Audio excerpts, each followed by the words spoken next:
Hi hello नमस्कार मित्रांनो, पुन्हा एकदा मी तुमचं आपल्या लाडक्या यूट्यूब चॅनलमध्ये मनापासून स्वागत करतो।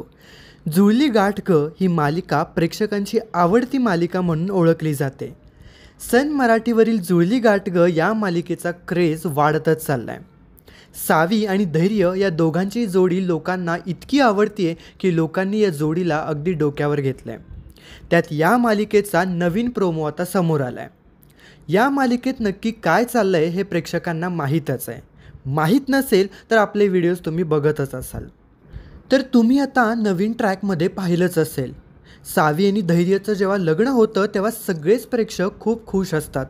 परंतु जेव्हा धैर्य सावीला फसवून इराकडे जातोय आणि धैर्य हा दुतोंडी आहे हे समजल्यावर मात्र प्रेक्षकांचा हिरमोड होतो।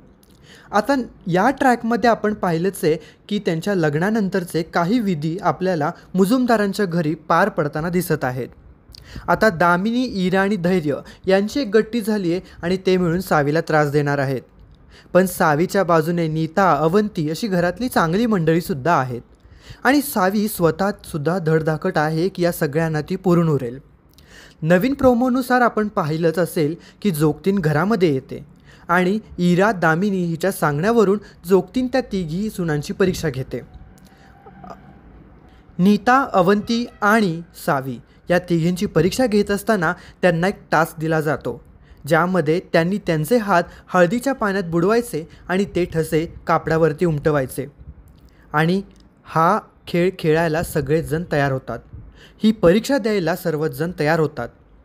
पण ट्विस्ट असा असतो की अवंती आणि नीता या दोघींचे ठसे पिवळेच उमटतात, पण सावीचे ठसे मात्र लाल उमटतात आणि त्यामुळे जोगतीन तिच्यावर चिडते आणि म्हणते की ही सून तुमचा घात करणार आहे आणि हिला मी शिक्षा देईल ती भोगावीच लागेल।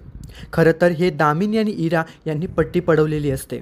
तर दुसरीकडे जोगतीन सांगते की या मुलीने म्हणजेच सावीने देवीची पूजा करायची, आरती करायची, ते पण गरम गरम विस्तूवर उभारून। जेव्हा ही शिक्षा सगळेजण ऐकतात तेव्हा सर्वांनाच आश्चर्याचा धक्का बसतो। तुम्हाला काय वाटतं मंडळी, ही शिक्षा देणं हे सावीसाठी योग्य आहे का? सावी यातून कशी बाहेर पडणार? धैर्य आता तरी सावीच्या बाजूने उभं राहील का? हे सर्वच पाहणं मनोरंजनाचं ठरणार आहे। या परीक्षेमध्ये आणि या परीक्षेच्या झालेल्या निकालानंतर सावीला जो त्रास होणार आहे त्यामध्ये नीता आणि अवंती तिला कशाप्रकारे मदत करतील, हे सगळं त्या दोघी थांबवू शकतील का, हे पाहणं देखील मनोरंजनाचं ठरणार आहे।